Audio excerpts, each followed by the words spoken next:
Well, shoot. Well, I gotta go like 4 miles. You think it'll make it?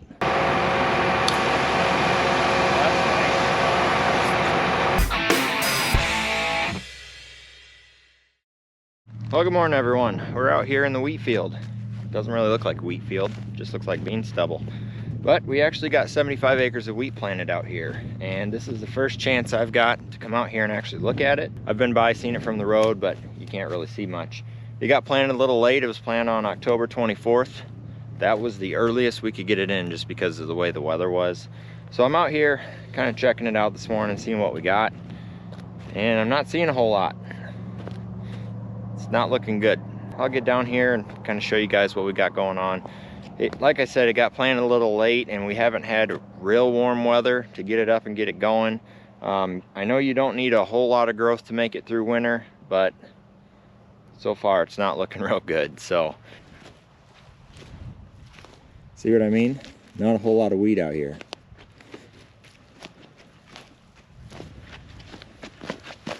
There's a little bit right there, a little bit here. I mean, some of it's trying to come up. I don't know how much of it's gonna come up. The ground's pretty froze this morning.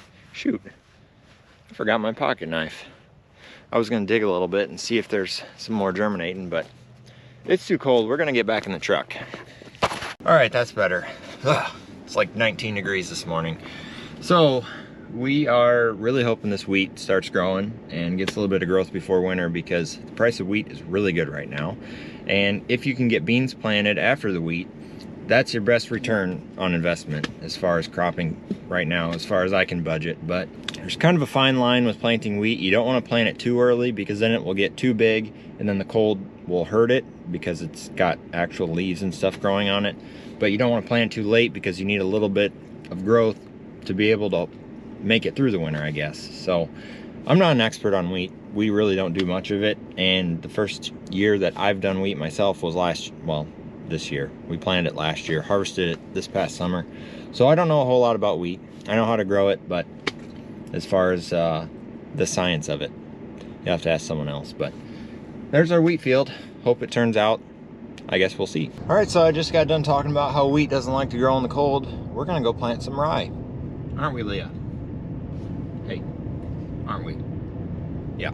So we're gonna go to Grandpa's, get the drill out of the shed, put some rye in it, and go seed some sandhills. So the first thing I gotta do is, these heads are in the way.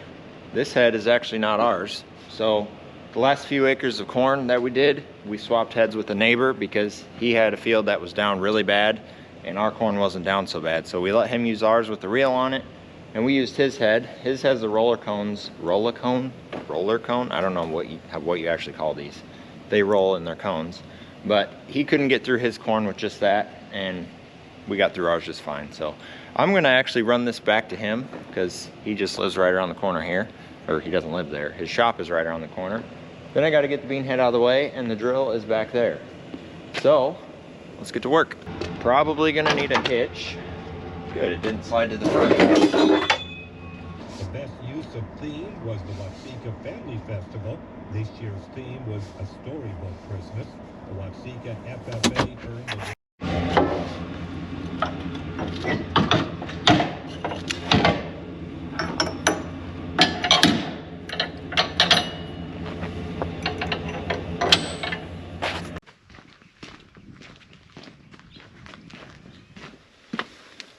Well, shoot.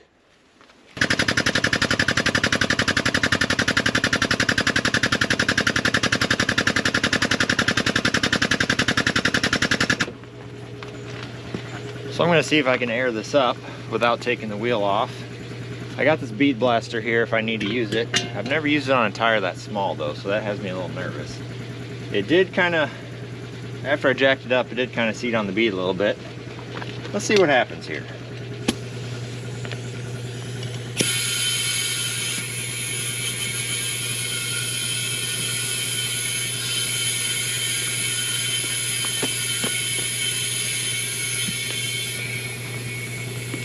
There we go. That was easy. Well, we got that fire put out. The rest of the tires look good. I guess that one looks a little low, but it'll make it.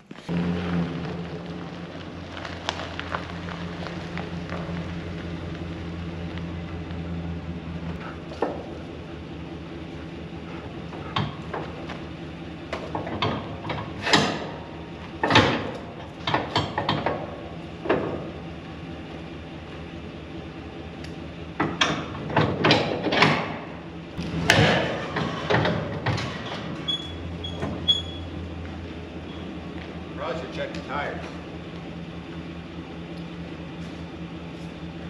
Yep, we're good.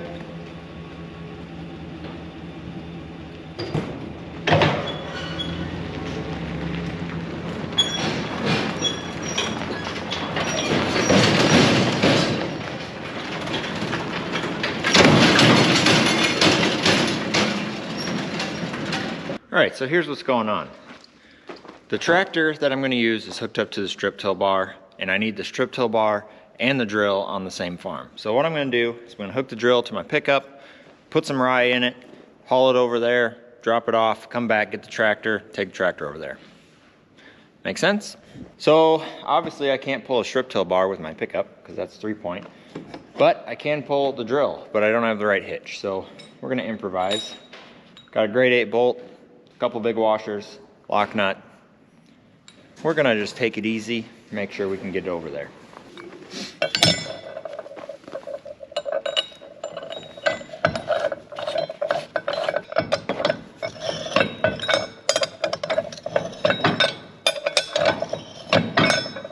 I'm gonna start up the forklift, let it warm up a little bit. It's probably a little cold for it.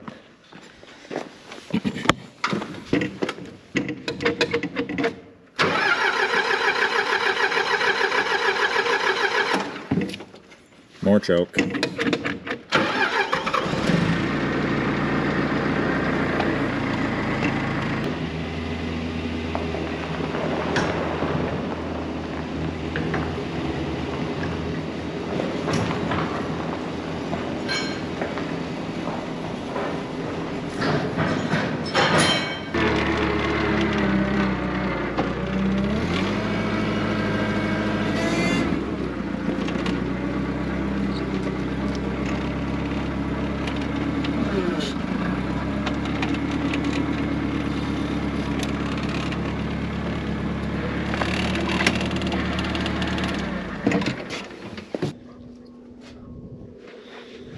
All right, so we have a little bit of wheat left over from planting wheat.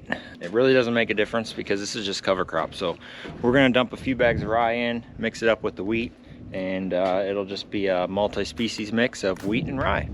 It'll be fine.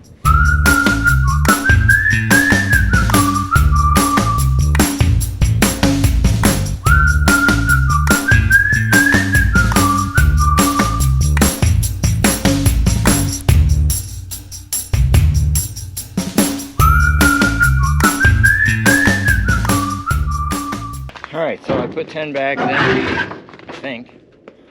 Yeah, I put 10 bags in. Put 4 more on the deck here in case I need a little extra. I'm not exactly sure how many acres I'm gonna do. So, rye, we're shooting for 60 pounds, so that'd be like 15-ish right there. Since we've got some wheat in here, I'm gonna turn it up a little bit. So we're gonna go to 17. That way we know we get enough actual rye out there. The wheat will just kind of be a bonus. Well, what do you know? We're already on 17.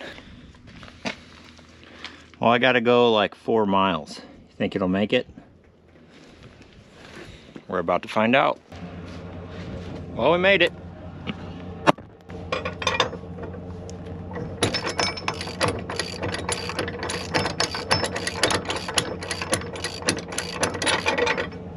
All right, we're gonna get this tractor fired up here and put some fuel in it.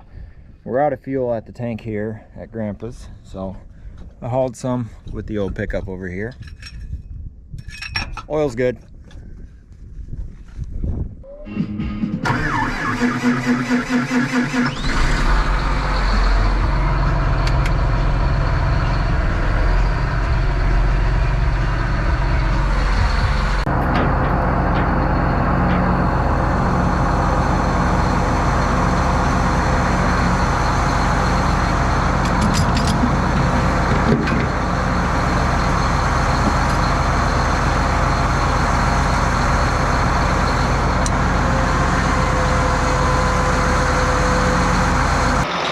here to the field. I'm going to drop the strip till bar right here, hook onto the drill, and start seeding some rye.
Okay, so this farm in particular, I need to get some more heat going in here.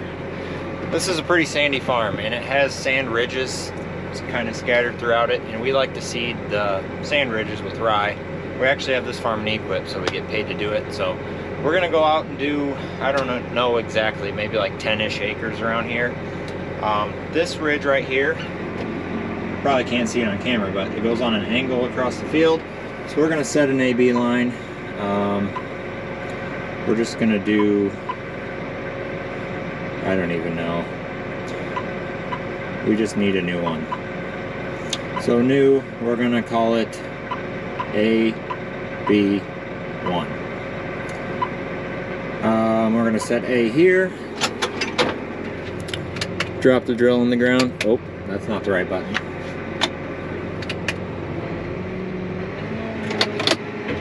Start moving a little bit.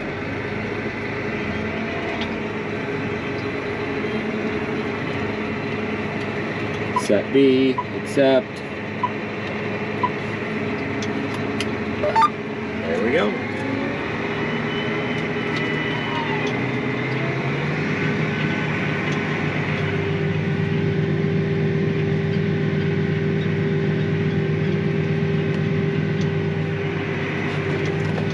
I can see some pretty dark lines back there. I'm wondering if I have some closing wheels that are dragging. Get to the end here and check it out.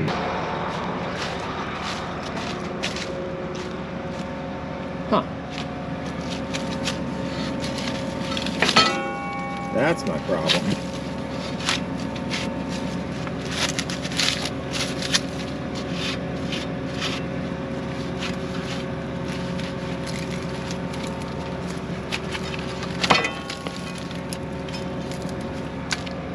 Last time I seeded a little bit of cover crops a couple weeks ago, it was a little muddy. We got some mud jammed up in the press wheels, and I guess I didn't get that cleaned out, and it dried in there. And now they don't want to turn.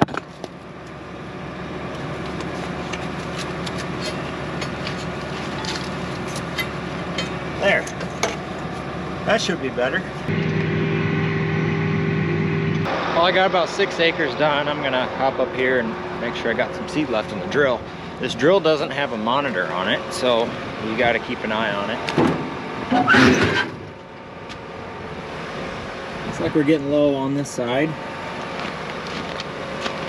I got some more I want to do after this, so I think I'm gonna put a bag in each outside compartment.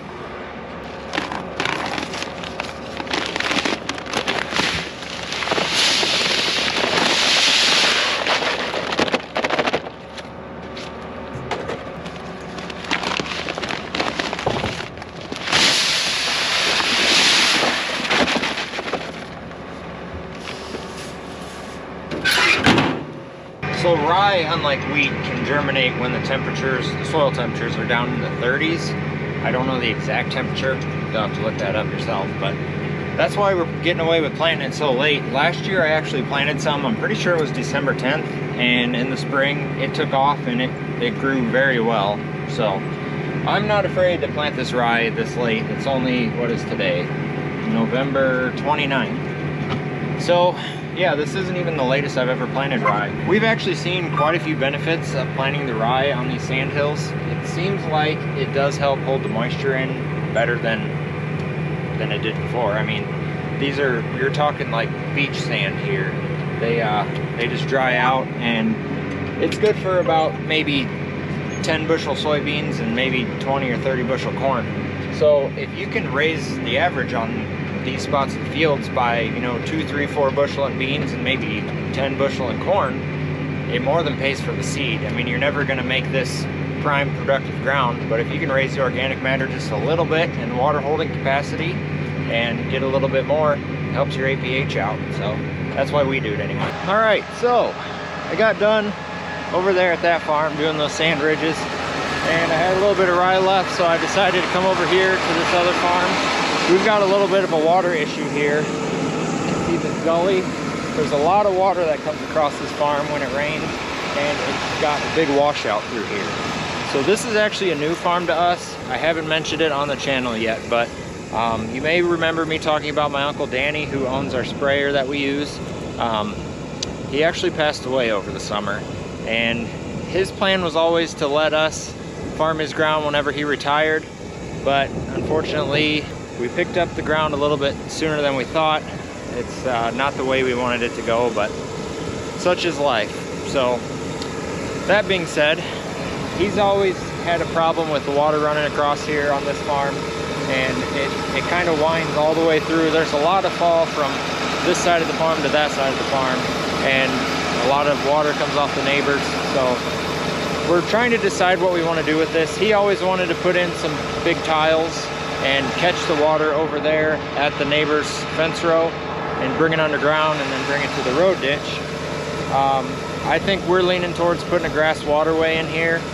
It'll be something we have to farm around, which won't be real fun, but I think it might be better and a little bit more cost effective for us. So what I'm gonna do, long story short, is I'm gonna put some rye in the bottom of this. That way, until we decide what we wanna do, it's got something to hold the ground down, because you can see this kind of silty, sandy stuff. That's what happens when you get water running across the top of the ground. Maybe this rye will grow a little bit and help hold that soil down. So I'm gonna set an AB curve. We're gonna call it waterway.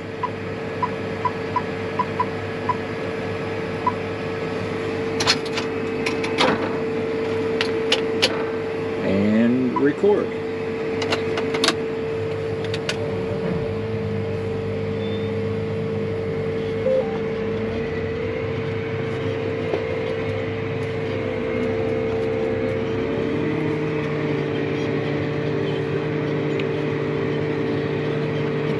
I'm over here on the other side of the farm, and it's generating my path right now. This is probably one of the longer AB curves that I've done, so we'll see how well it works. And there we go. Let's see what happens here.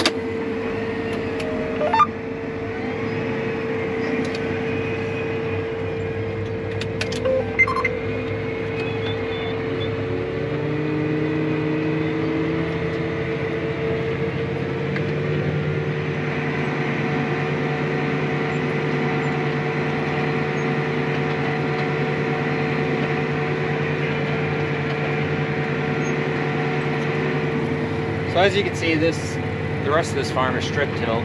We didn't strip till through this waterway because we don't want to disturb the ground there, because that will just promote the soil to move with the water. So we left it raised up, went through the waterway.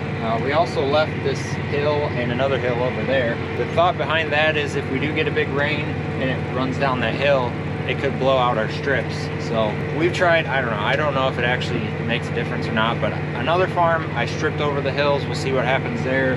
This farm, we left them. We're kind of experimenting with that, see how it works. Some guys say to not do your hills, some guys say to strip them. So we got a couple different areas to kind of experiment with. But yeah, AB curve's working good. You can see it following around, and it always makes that noise whenever there's a sharp curve. It's not really that sharp, but whatever.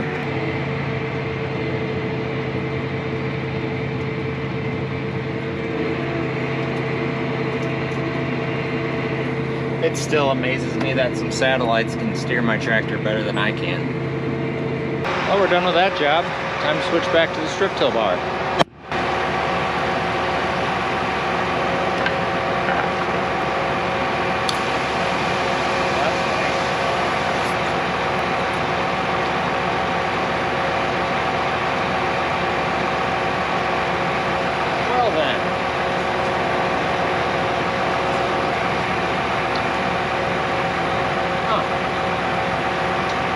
Probably should fix that.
It takes a long time to lay out my strip till lines on pretty much any farm, but this farm in particular has taken quite a while. It's got a bunch of ditches and house yards to go around. We got straight tracks, curved tracks, we got goofy shaped ditch lines, and it's just not really getting a whole lot done, but it will be nice to have these lines laid out. I'm actually thinking about making a map because I'm probably going to end up with like 25 lines and no one's going to know what they are. So this screen will go in the planter tractor, so Dad will have to kind of know what the lines are so he can run the planter on the strips. So like I said, I think I'm going to make a map, that way he knows what lines are what.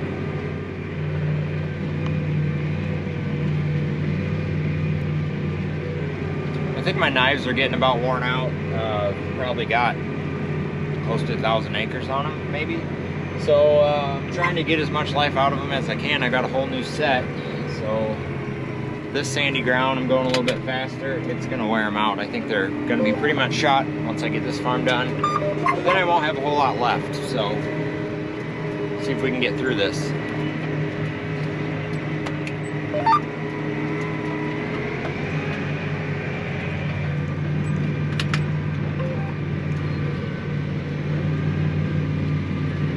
I can't remember if I talked about this in the last video, but I really like this tractor. It's working out pretty good for us. I think we're probably going to end up tuning it.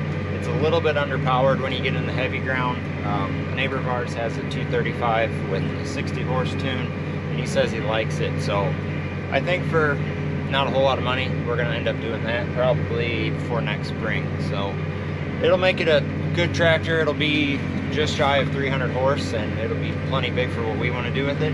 And it was a lot more affordable than the higher horsepower tractors. So I think we're gonna do that. The cab is so much more comfortable and quiet than the 8400. I love that 8400 and I hate to get rid of it, but after running this for a while, it's a lot nicer. So I think we'll keep it around for a while. This one anyway, not the 8400.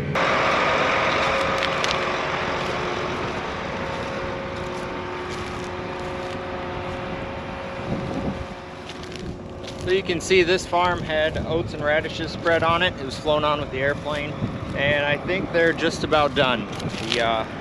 This last frost that we got, I think it finally got them. It's gotten down in the teens at night, so don't have a whole lot of strip till left. Once I get this farm done, I've got 33 acre field, and then I've got another 80 that I got rained out on the other day, so I got maybe 20 acres left on that. So I think that's all we're gonna do here. It's probably gonna do it for this video. It's gonna get dark soon, and I'm probably gonna quit soon anyway. So yeah, hope you enjoyed seeing us seed some cover crops, do some strip till, Harvest work is winding down. It's almost December and we don't really have a whole lot left. It's been a long fall. We're glad it's winding down. So yeah, that's it for this video. See you on the next one.